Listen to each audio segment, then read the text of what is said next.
Hello friends, welcome to Shri commerce classes. मेरा नाम नीलेश रंजन है और आज हम बीकॉम फर्स्ट ईयर के रॉयल्टी चैप्टर के बारे में पढ़ेंगे। तो रॉयल्टी क्या है? अब जितने भी बिजनेस होते हैं, जितने भी लोग बिजनेस चलाते हैं, उनको बहुत सारे तरह की संपत्ति की जरूरत होती है। अनेक संपत्ति, अलग अलग तरह की संपत्ति की जरूरत होती है। जैसे अगर हमको सामान इधर से उधर ले जाना है तो हमको गाड़ी चाहिए। अगर हमको प्रोडक्शन करना है तो हमको मशीन चाहिए। हमको मशीन लगाने के लिए जगह चाहिए, जमीन चाहिए। हमको जमीन पे फिर मकान चाहिए। तो बहुत सारे तरह की संपत्ति की जरूरत होती है, छोटे से लेके बड़े तक। ठीक। अब छोटा संपत्ति के लिए आपको बहुत ज्यादा तामझाम नहीं करना पड़ता है। आपके पास जनरली या तो आप नकद खरीद लीजिएगा या उधार खरीद के भी कुछ दिन के बाद पैसा पूरा पे कर दीजिएगा। लेकिन जो बड़ी संपत्ति खरीदनी होती है उसके लिए कंपनीज के पास जनरली कभी कभी रिसोर्सेस कम पड़ जाते हैं। तो ऐसी स्थिति में अब हम कैसे प्राप्त करेंगे संपत्ति? ठीक है, तो इसके लिए तो एक तो है कि हम खरीद के प्राप्त कर सकते हैं, उधार खरीद लेंगे। और उधार खरीदने में भी दो तरीका है, एक इंस्टॉलमेंट पेमेंट सिस्टम है, वो हायर परचेज सिस्टम है। ठीक। अब इन दोनों तरीके से आप संपत्ति खरीद सकते हैं। ठीक। तो हमारा फोकस लेकिन संपत्ति खरीदने पे यहाँ पे नहीं है। ये दोनों चैप्टर भी आपके बीकॉम फर्स्ट ईयर में हैं, वो आप आगे के चैप्टर्स में पढ़ेंगे, हायर परचेज सिस्टम और इंस्टॉलमेंट पेमेंट सिस्टम। लेकिन हम यहाँ बात कर रहे हैं रॉयल्टी की। तो रॉयल्टी जनरली रेंट से जुड़ा हुआ है। तो जब हम संपत्ति को किराए पर लेते हैं तो किराया भी दो तरीके से पे करते हैं। एक, हमने टाइम बेसिस पे किराया फिक्स कर दिया है। मतलब जैसे जैसे समय बीतता है, चाहे मंथली आप पे कीजिए, महीने महीने पे कीजिए, या 3 महीने पे कीजिए, या 6 महीने पे कीजिए, या साल भर पे कीजिए, तो वो आपके आपसी समझौते के हिसाब से चलता है। ठीक है, ऐसा नहीं है कि आपको फिक्स है कि मंथली ही देना पड़ेगा, बट जनरल में मंथली ही पेमेंट किया जाता है। ठीक है, तो जब किराया समय बेसिस पे होता है तो उसको या तो हम लीज बोलते हैं या सीधे किराया भी बोल देते हैं। ठीक। लेकिन जब वही किराया सामान जो संपत्ति जो दिया गया है उसके प्रयोग के आधार पे, उससे होने वाले उत्पादन यानी प्रोडक्शन के आधार पे दिया जाता है, तो उसको हम रॉयल्टी बोलते हैं। तो ये तो हो गया आपको रॉयल्टी क्या है। ठीक। अब रॉयल्टी क्यों दिया जाता है ये आपको रॉयल्टी क्या वाले मैटर से ही पता चल गया होगा कि जब एक व्यक्ति किसी दूसरे व्यक्ति का संपत्ति यूज करता है तो उसको हम, ठीक है, रॉयल्टी पे करते हैं। अब हम किसी और का संपत्ति ले लिए और जैसे मान लीजिए ये कैमरा है, ये फोन है, ये स्टैंड है, ये सब हम दूसरे से ले लिए। ठीक है, और इसके प्रोडक्शन के यूज के आधार पे हम देते हैं कि जितना वीडियो बनाएंगे उतना हम आपको पैसा दे देंगे। तो ये हो जाता है रॉयल्टी। जैसे किताब बिकते हैं, आपने देखा होगा आपके बुक्स पे भी @C और उसके चारों तरफ गोल बना होता है। तो इसका मतलब होता है कि जो कॉपीराइट है उसका सी का मतलब होता है कॉपीराइट। ठीक है, तो वो किसी लेखक का कॉपीराइट है। उसको अगर ये बुक जितना भी बिकेगा उतना उस लेखक को पैसा मिलेगा। कौन देगा? प्रेस वाला देगा लेखक को। तो उसी तरह बहुत सारे ऐसे संपत्ति होते हैं जिसमें से कुछ डिफरेंट तरीके का यूज होता है। जैसे माइंस होते हैं, ऑयल फील्ड होते हैं, ये सब चीजें हैं जैसे जिसमें से तेल निकल गया, जमीन में से कोयला निकल गया, तो इन सब का उसमें से निकासी होता है, उसमें से हम निकालते हैं उसको। तो वो चीज सब जैसे जैसे निकलता है वैसे वैसे हम उसको पैसा देते हैं। ठीक है, अब कोयला कितना टन निकला उसके हिसाब से हम उसको पैसा देती है। ठीक है, तो ये कहलाता है रॉयल्टी। ठीक, तो रॉयल्टी क्या है और रॉयल्टी क्यों दिया जाता है ये हमको पता चल गया है। ठीक। अब आप देखेंगे अगर ढंग से तो रॉयल्टी में दो पक्ष हैं, एक लेसर और एक लेसी। और अगर सिंपल भाषा में बोले, साधारण भाषा में बोले, तो एक संपत्ति जिसका था और जिसने किराए पर दिया, और एक जिसने संपत्ति किराए पर लिया और उसका प्रयोग किया। ठीक है, तो आपको यह भी पता चल गया होगा कि पैसा किसको मिलेगा और कौन देगा। तो जिसने संपत्ति लिया, प्रयोग किया, वो पैसा देगा। किसको देगा? तो जिसका संपत्ति था और जिसने रेंट पर दिया है। ठीक है, तो एक को बोलते हैं लेसर, यानी कि जो संपत्ति देता है उसको लेसर, और जो संपत्ति लेता है उसको लेसी बोलते हैं। लेसर को हम लैंडलॉर्ड भी बोल सकते हैं। तो ये तो दो पक्ष हो गए। ठीक।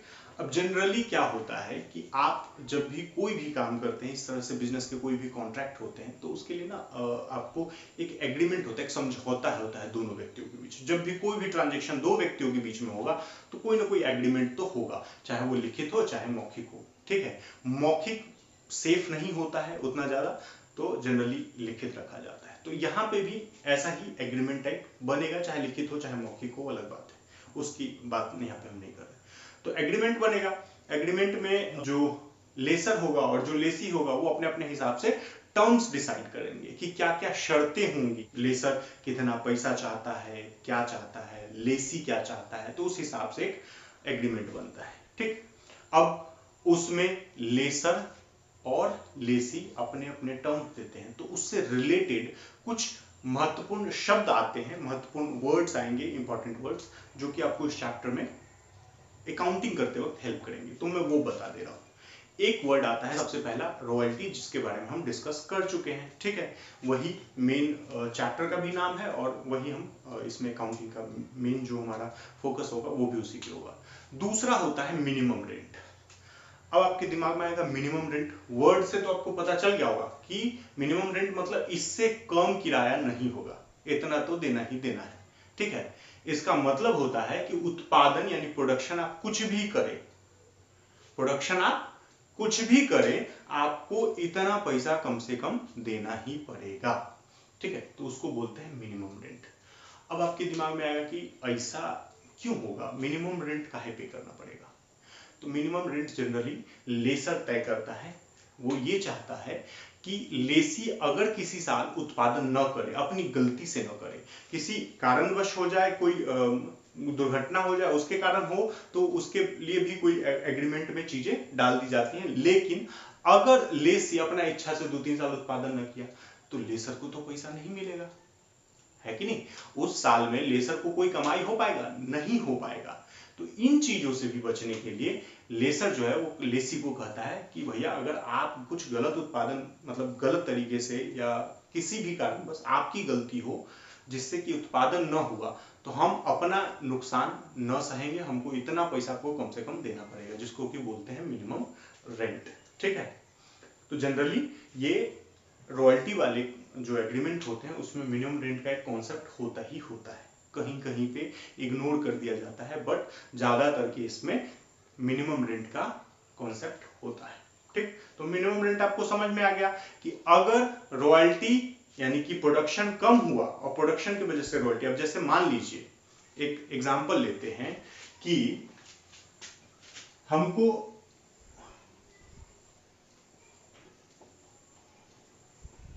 यह है लेसर, यह है लेसी, अब दोनों के बीच में एक एग्रीमेंट हुआ कि हम लेसी ने कहा कि आपसे हम जो जगह है उससे हम कोयला निकालेंगे, तो आप हमको अपना जगह दे दीजिए, हम आपको उसके बदले में रॉयल्टी पे कर देंगे। तो लेसी ने लेसर को कहा, ठीक है, लेसर ने भी मान लिया। अब जनरली अनुमान है, एक अनुमान होता है, तो अनुमान है कि हर साल 10,000 टन का प्रोडक्शन करेगा, 10,000 टन का प्रोडक्शन करेगा और प्रत्येक टन के लिए 5 रुपया देगा इसको। तो अब लेसर क्या सोचेगा हर साल कि हमको 50,000 रुपया तो कम से कम आ ही रहा है कि नहीं? 10,000 टन इंटू 5, तो 50,000 रुपया तो लेसर के लिए फिक्स है। लेकिन अगर लेसी ने किसी कारणवश छुट्टी पे चला गया और उत्पादन नहीं किया, तो क्या होगा? लेसर को 50,000 रुपए नहीं मिलेंगे, मतलब उस साल के लिए इनकम का नुकसान तो हुआ, लेसी का भी नुकसान हुआ, लेकिन लेसी की अपनी गलती से हुआ तो उसका नुकसान मैटर नहीं करता है। लेकिन लेसी की गलती से अगर लेसर का नुकसान हो जाए तो कोई दिक्कत नहीं। जैसे आपके हाथ से आपका अपना फोन गिर जाए, दुख होगा, उतना टेंशन नहीं होगा, लेकिन आपके हाथ से किसी दूसरे का फोन गिर जाए, उसका आपने नुकसान कर दिया, अब आपको टेंशन होगा कि पैसा ना मांग दे, पैसा देना ना पड़ जाए हमको, है कि नहीं? तो वही चीज यहां पे भी है कि लेसी अपनी गलती से उसने अपना नुकसान किया, कोई दिक्कत नहीं, लेकिन लेसी की गलती से लेसर का नुकसान क्यों होगा? तो लेसर इसीलिए मिनिमम रेंट का कॉन्सेप्ट रखेगा। वो कहेगा कि देखिए आप कुछ भी कीजिए, लेकिन हमको कम से कम 30,000 रुपया को पर ईयर देना ही पड़ेगा, आप उत्पादन कीजिए या न कीजिए 30,000 रुपये हम लेवे करेंगे, ठीक है, लेना ही लेना है।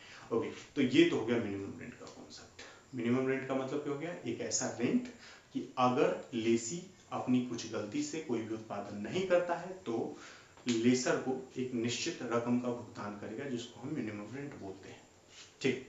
इसके बाद बात क्या आती है, तो इसके बाद बात आती है शॉर्ट वर्किंग की। अब लेसर ने एक टर्म डिसाइड कर लिया मिनिमम रेंट का, तो अब लेसी कहेगा कि अब हम भी करेंगे, हम भी वो शर्त रखना चाहते हैं। तो लेसर बोलेगा ठीक है रखो, एक शर्त मेरा एक शर्त तुम्हारा। अब यहां पे लेसी क्या कहेगा, देखिए आप मिनिमम रेंट तो रख दिए, हो सकता है हमारा गलती और हो सकता है कि किसी जेन्युइन कारण से, ठीक है, वास्तविक कारण से हम उत्पादन न कर पाए, जैसे मेरा लेबर सब हड़ताल कर दिया है, होता है ऐसा, जैसे कुछ एरिया में एक्सीडेंट हो गया, उधर आने जाने का दिक्कत हो गया, ऐसा एरिया पे जमीन है उधर आने जाने का दिक्कत हो गया, सरकार रोक लग दी, अभी लॉकडाउन लग गया कोविड के टाइम पे, अब जा ही नहीं रहा है, तो इस सब समस्या में हो सकता है कि सही में जेन्युइन कारण से उत्पादन बंद हो जाए। अब ऐसा सिचुएशन में अगर उत्पादन बंद होगा तो लेसी का गलती तो नहीं था, ठीक ना, तो लेसी क्या कहेगा, ऐसा सिचुएशन में हमको मौका तो दीजिए। अब जैसे शुरुआत में होता है, पहला 1-2 साल तो सेटअप में लग जाता है, ठीक है, उत्पादन हुआ ही नहीं, तो उस सब भी सिचुएशन में थोड़ा लेसर कहता है हाँ बात तो आपकी सही है, तो ठीक है हम आपका जो आप कहिएगा हम मान लेंगे। तो लेसी क्या कहेगा कि आप ऐसा कीजिए, आप ठीक है मिनिमम रेंट फिक्स कर दिए, लेकिन मिनिमम रेंट फिक्स होने के कारण अगर मेरा कोई नुकसान होता है तो हमको मौका दीजिए कि हम किसी दूसरे तीसरे साल में उसका भरपाई कर सके उस नुकसान का। मतलब इस साल में हमको देना था 50,000, उत्पादन मेरा हुआ नहीं, 0 हो गया, लेकिन फिर भी हम आपको 30,000 रुपए दिए, तो कितना नुकसान हो गया मेरा, 30,000। अब अगर अगला साल हम 20,000 टन का उत्पादन किए, अगर हम 20,000 टन का उत्पादन किए तो हमको देना कितना पड़ेगा, 1 लाख रुपया देना पड़ेगा। कितना, 1 लाख रुपया। तो हम चाहते हैं कि इस 1 लाख में से जो 30,000 आप मेरा पिछले साल नुकसान मिनिमम रेंट के कारण करवा दिए हैं वो घटा दीजिए, ठीक है।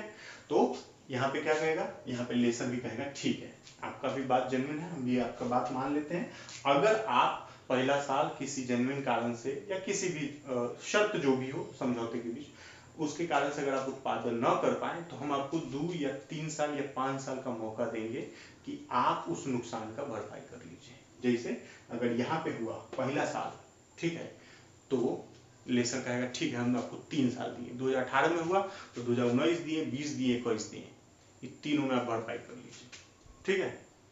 तो ये होता है शॉर्ट वर्किंग जो बोलते हैं, इसको बोलते हैं, अभी भरपाई जो करेगा उसको बोलते हैं शॉर्ट वर्किंग रिकूप्ड, और जो नुकसान हुआ है, ठीक है, नुकसान जो हुआ है हमारा, यानी कि मिनिमम रेंट और रॉयल्टी के बीच का जो अंतर है वो हमारा शॉर्ट वर्किंग हो जाएगा। जैसे 30,000 का हम मिनिमम रेंट पे कर दिए और रॉयल्टी हमको कितना देना था, 0, क्योंकि उत्पादन हुआ ही नहीं, तो 0 उत्पादन किए और 30,000 दिए, तो ये शॉर्ट वर्किंग हो गया, मतलब नुकसान हो गया मेरा उस वक्त के लिए। अगर भरपाई का ऑप्शन नहीं है तो ये तो वास्तविक नुकसान है, लेकिन अगर भरपाई का ऑप्शन है तो हम तब तक इसको नुकसान नहीं मानेंगे जब तक कि हम इसका भरपाई कर नहीं लेते हैं। और ठीक है, अब टाइम फिक्स हो गया 3 साल, तो तीसरे साल के अंत में जो भी नुकसान भरपाई न हो पाएगा वो हम वास्तविक नुकसान मानेंगे। ये सब जो टर्म्स हैं वो टेक्निकल में आएंगे तो आपको क्वेश्चन करते वक्त बहुत इजीली समझ में आ जाएंगे। अभी बस इतना समझिए कि ये जो अंतर होता है मिनिमम रेंट और रॉयल्टी के बीच में, ठीक है, जैसे मान लीजिए यहाँ पे अभी हम बताएं कि 10,000 टन, तो पहला साल उत्पादन मात्र किया ये 1,000 टन, 1,000 टन का उत्पादन किया, तो इसको रॉयल्टी कितना देना था, 5,000 रुपया देना था, 5,000 दे दिया 30,000, 30,000 का मिनिमम रेट, तो शॉर्ट वर्किंग कितना होगा, 25,000। क्यों, क्योंकि मिनिमम रेंट 25,000 ज्यादा है रॉयल्टी से, तो इसी को शॉर्ट वर्किंग बोलते हैं, ठीक है, मिनिमम रेंट माइनस रॉयल्टी। तो जिस साल रॉयल्टी से मिनिमम रेंट ज्यादा होगा, या आप ये कह सकते हैं कि जिस साल मिनिमम रेंट से रॉयल्टी कम होगा उस साल शॉर्ट वर्किंग होता है और वो घटा के निकाल दिया जाएगा, ठीक है। तो ये जो मौका दिया जाता है उसको भरपाई करने का, उसको बोलते हैं शॉर्ट वर्किंग रिकूप्ड। जितना भी आप भरपाई कर पाए उसको बोलते हैं शॉर्ट वर्किंग रिकूप्ड। ठीक है। शोधनीय लघु कार्य, शॉर्ट वर्किंग का हिंदी होता है लघु कार्य। ठीक है। और जो रिकूप्ड होता है उसको बोलते हैं शोधनीय लघु कार्य। अब ये तो थे टेक्निकल बातें। अब इसके बाद बात आती है अकाउंटिंग की। ठीक है। अकाउंटिंग हम कैसे करेंगे? तो अकाउंटिंग के लिए आपको पहले तो ये जानना जरूरी है कि अकाउंटिंग करेगा कौन। तो दोनों पक्ष करेगा अकाउंटिंग। ठीक है। लेसी भी करेगा और लेसर भी करेगा, यानी कि जिसने किराए पर दिया है वो भी करेगा और जिसने किराए पर लिया है वो भी करेगा। ठीक है। तो जनरली ये सब जो ट्रांजेक्शन होते हैं वो छोटे लेवल पे नहीं होते, बड़े बड़े लेवल पे होते हैं, इसीलिए दोनों का अकाउंटिंग जरूरी होता है। ठीक है। तो सबसे पहले हम लेसी की बात कर लेते हैं कि लेसी क्या अकाउंटिंग करेगा।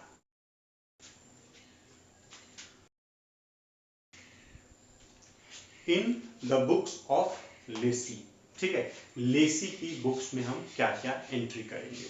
तो अब देखिए सिचुएशन आती है, अब इसमें अलग अलग केसेस आते हैं। ठीक है। मैं तीनों को कंबाइन करके बताऊंगा, आप उसको ही समझ लीजिएगा। आप अलग अलग करके भी समझ सकते हैं, इकट्ठे भी समझ सकते हैं। जनरली आप अगर बुक्स में देखेंगे, कोई भी बुक्स हो, तो बुक्स में तीनों सिचुएशन जो दिए होते हैं जनरली वो अलग अलग देते हैं, उनके जर्नल एंट्री अलग अलग दे देंगे। लेकिन आपको अलग अलग एंट्री याद करने की जरूरत नहीं है, और याद करने की तो जरूरत ही नहीं है। अगर आप समझ लीजिए तो याद करने की जरूरत नहीं है। तो सबसे पहले केसेस में बता देता हूं ताकि आपको आइडिया हो जाए। पहला केस होता है जब मिनिमम रेंट रॉयल्टी के बराबर हो, मिनिमम रेंट रॉयल्टी के बराबर हो। दूसरा केस होता है जब मिनिमम रेंट रॉयल्टी से ज्यादा हो, और तीसरा केस है जब मिनिमम रेंट रॉयल्टी से कम हो। ठीक है। तो सबसे पहले केस की ही बात कर लेते हैं, उसी से फिर बाकी आपको समझ में आ जाएगा। अब मिनिमम रेंट अगर रॉयल्टी के बराबर है तो कोई शॉर्ट वर्किंग नहीं है, कोई नुकसान नहीं है मेरा। ठीक है। और रॉयल्टी लेसी के लिए क्या है? खर्च। खर्च को हम डेबिट में लिखते हैं। ठीक है। तो पहला जर्नल एंट्री जो होगा इसमें, ओके, जर्नल एंट्री करने से पहले भी इसमें एक टेबल बनाना पड़ेगा कैलकुलेशन पर्पज से, ताकि आपको सारे अमाउंट्स का पता चल जाए, हर साल के अमाउंट्स का पता चल जाए, कितना रॉयल्टी है, कितना शॉर्ट वर्किंग है, कितना रिकूप हुआ है, कितना हमने लैंडलॉर्ड को पे किया है, और कितना प्रॉफिट एंड लॉस में, यानी कि खर्च है तो प्रॉफिट लॉस में जाएगा, तो कितना प्रॉफिट एंड लॉस में चला जाएगा। ठीक है। तो जर्नल एंट्री, जर्नल एंट्री में पहला एंट्री है रॉयल्टी ड्यू होने का। अब हम प्रोडक्शन करेंगे या ना करेंगे वो अलग बात है, लेकिन जब समय बीतेगा, एक तरह से होता है ना कि हर हमने सोचा हुआ कि हर 15 तारीख को हम रॉयल्टी पे कर देंगे, होगा भले ही प्रोडक्शन के आधार पे, लेकिन समय फिक्स होगा कि हाँ इस दिन पे करेंगे, तो उस दिन इसको माना जाता है कि ड्यू हो गया रॉयल्टी। ठीक है। तो रॉयल्टी ड्यू हो गया तो हम रॉयल्टी ड्यू की एंट्री करेंगे। Royalty account debit to lessor account, यहां पे उस साल का रॉयल्टी लिखा जाएगा। ठीक है। रॉयल्टी और मिनिमम रेंट दोनों बराबर है, तो रॉयल्टी जो भी कैलकुलेट होकर आएगा वहां पे लिखा जाएगा, उतना ही पैसा हमको लेसर को देना है, इसीलिए लेसर के अकाउंट में लिखेंगे। तो ये किस चीज के लिए एंट्री है? दूसरा एंट्री जो होगा वो रॉयल्टी पे करने का होगा। अब लैंडलॉर्ड को हमने ड्यू तो करवा लिया, लेसर जो है उसको पैसा देने की बात हो गई, अब पैसा देंगे फॉर पेमेंट ऑफ रॉयल्टी, तो पैसा पे करेंगे।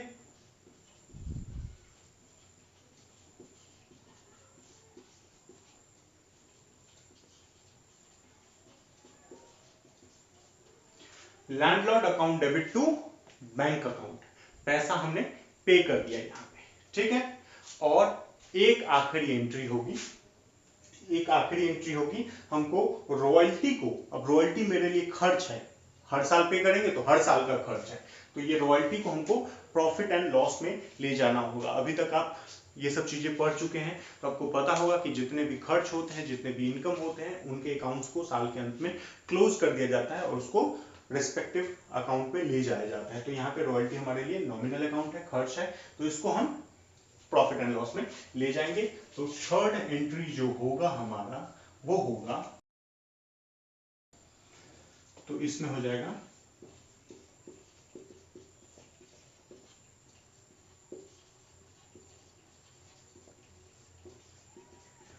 Profit and loss account debit to royalty account. तो ये 3 एंट्री है पहले केस की, मतलब जब हमको मिनिमम रेंट और रॉयल्टी दोनों बराबर है। ठीक, तो हमने पहला एंट्री कर लिया रॉयल्टी के ड्यू होने का, दूसरा एंट्री हमने कर लिया लैंडलॉर्ड को पेमेंट करने का, और तीसरा एंट्री कर दिया हमने रॉयल्टी को प्रॉफिट एंड लॉस में ट्रांसफर करने का। ठीक है, अब दूसरे केस पे आते हैं। दूसरा केस हमारा क्या है कि मिनिमम रेंट जब रॉयल्टी से ज्यादा होता है। तो मैंने क्या बताया था, जैसे ही मिनिमम रेंट रॉयल्टी से ज्यादा होगा, मतलब हमने जितना पैसा पे करना था उससे हम ज्यादा पैसा दे रहे हैं। उत्पादन किया हमने 1000 टन और 5 रुपए के हिसाब से देना है 5000 रुपया, लेकिन हमने मिनिमम रेंट तय कर रखा है 30,000, तो हमको देना पड़ा 30,000। तो इस सिचुएशन में हमारा शॉर्ट वर्किंग इनकम हो जाएगा। जनरली शॉर्ट वर्किंग के अगर फॉर्मूले की बात करें तो शॉर्ट वर्किंग बराबर होता है, शॉर्ट वर्किंग का जो फॉर्मूला होता है वो होता है शॉर्ट वर्किंग बराबर मिनिमम रेंट माइनस रॉयल्टी। ठीक है, मिनिमम रेंट माइनस रॉयल्टी। तो शॉर्ट वर्किंग हम ऐसे निकाल लेते हैं। अब शॉर्ट वर्किंग आ जाएगा इस साल, जो सेकंड केस है उसमें हमारा शॉर्ट वर्किंग आ जाएगा। तो अब हम अगर यहां पे सीधे रॉयल्टी लिख देंगे तो रॉयल्टी के सामने हमको आएगा 5000, लेकिन लेसर को देना कितना है, एक्चुअल में हमको 30,000 रुपए देने हैं। तो क्या गलत नहीं हो जाएगा हमारा एंट्री? लेसर को हमको देना है 30,000 और रॉयल्टी तो 5,000 है, तो यहां पे एक बीच में अकाउंट आ जाएगा शॉर्ट वर्किंग। तो यहां पे बीच में आ जाएगा अकाउंट शॉर्ट वर्किंग अकाउंट।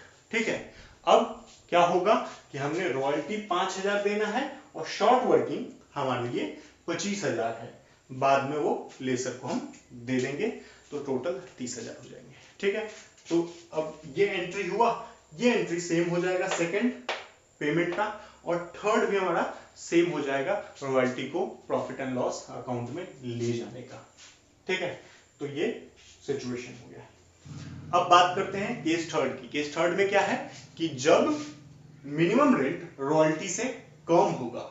अब रॉयल्टी से मिनिमम रेंट कम है तो यानी कि हम पैसा ज्यादा दे रहे हैं, जितना रिक्वायरमेंट था उससे ज्यादा दे रहे हैं। मिनिमम रेंट जो फिक्स था, मान लीजिए 30,000 था, उत्पादन हमने कर लिया 20,000 टन का, 5 रुपए के हिसाब से 1 लाख रुपए देना पड़ा है। मिनिमम रेंट कितना फिक्स था, 30,000, तो 70,000 रुपए एक्स्ट्रा दे रहे हैं। तो अगर मान लीजिए पीछे का कोई लॉस होगा, ठीक है, पीछे का कोई शॉर्ट वर्किंग होगा, तो हम उसको यहां पे रिकूप कर सकते हैं। क्यों? क्योंकि हम मिनिमम रेंट से ज्यादा पैसा दे रहे हैं। ठीक, तो शॉर्ट वर्किंग रिकूप जो हम करेंगे तो उसके लिए 2 कंडीशन का सेटिस्फाई होना बहुत जरूरी है। पहला कंडीशन है कि शॉर्ट वर्किंग होना चाहिए पिछले कुछ सालों में। अगर पीछे कुछ शॉर्ट वर्किंग है ही नहीं तो हम रिकूप क्या करेंगे? नुकसान जब है ही नहीं तो भरपाई किस बात की? तो शॉर्ट वर्किंग होना चाहिए। और दूसरा, हमारे पास शॉर्ट वर्किंग को रिकूप करने का अधिकार होना चाहिए। अगर हमारे बीच समझौता ही नहीं है कि ठीक है, आपका जो लॉस होगा उसको आप भरपाई कर सकते हैं, तो आप रिकूप करने का अधिकार नहीं रखते हैं, तो आपका नुकसान ही रह जाएगा, वो भरपाई नहीं होगा। अब यहां पे शॉर्ट वर्किंग हम रिकूप की बात कर रहे हैं, तो शॉर्ट वर्किंग तो पहले जो हमने लिखा था वो मेरे लिए नुकसान था, एक एसेट्स की तरह था कि भविष्य में हम उसको रिकूप कर लेंगे, तो हमारे पास एक उम्मीद है। अब यहां पे हम तीसरा कंडीशन जो है, इसमें शॉर्ट वर्किंग है नहीं, तो एंट्री में से मैं शॉर्ट वर्किंग हटा दे रहा हूं। रॉयल्टी ड्यू, इस एंट्री में न ही शॉर्ट वर्किंग आएगा न ही रिकूप की बात आएगी। रिकूप कहां होगा? सेकेंड एंट्री में। अब लैंडलॉर्ड को हमको पेमेंट करना है, ठीक है, तो 1 लाख रुपया पे करना है, ठीक, लेकिन पिछले साल का जो 25,000 रुपया हमने निकाला था शॉर्ट वर्किंग का, उसको हम यहां पे रिकूप भी तो कर रहे हैं। तो landlord account debit to bank account और टू शॉर्ट वर्किंग अकाउंट। तो यहां पे रिकूप हो जाएगा और लास्ट में ये एंट्री प्रॉफिट एंड लॉस का हो जाएगा, profit and loss account debit to royalty. अब इसके बाद एक लास्ट एंट्री जो बचती है कि अगर किसी साल हम शॉर्ट वर्किंग को रिकूप नहीं कर पाए, हमारे पास अधिकार होते हुए भी रिकूप नहीं कर पाए, जैसे मान लीजिए मैंने बोला कि 25,000 का नुकसान हुआ और हमको लैंडलॉर्ड ने 2 साल का टाइम दिया कि आप 2 साल तक अगर रिकूप कर सकते हैं तो ठीक है, नहीं तो फिर आप रिकूप नहीं कर पाइएगा। तो उस 2 साल में अगर हमारा उत्पादन ज्यादा नहीं हुआ, प्रोडक्शन ज्यादा नहीं हुआ, 25,000 को रिकूप करने लायक प्रोडक्शन नहीं हुआ, ठीक, तो हमारा जो शॉर्ट वर्किंग बचेगा वो भी प्रॉफिट एंड लॉस में चला जाएगा। Profit and loss account debit to royalty और टू शॉर्ट वर्किंग अकाउंट।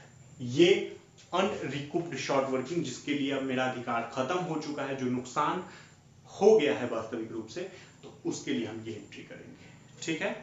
तो अभी मैंने आपको बस थ्योरी पार्ट बताया है। अब इसके बाद मैं आपको लैंडलॉर्ड की बुक्स, जो टेबल बनता है यानी कैलकुलेशन के लिए, वो और एक प्रैक्टिकल क्वेश्चन जो कि हम इसके बाद बनाएंगे, वो मैं आपको अगली वीडियो में बता दूंगा। तो अगर आपको वीडियो पसंद आया है तो वीडियो को लाइक करें, पेज को सब्सक्राइब करें और अपने फ्रेंड्स और रिलेटिव्स को शेयर करें, ताकि अगर वो भी कॉमर्स पढ़ रहे हैं तो इस वीडियो का फायदा उठा सके, लाभ उठा सके। धन्यवाद।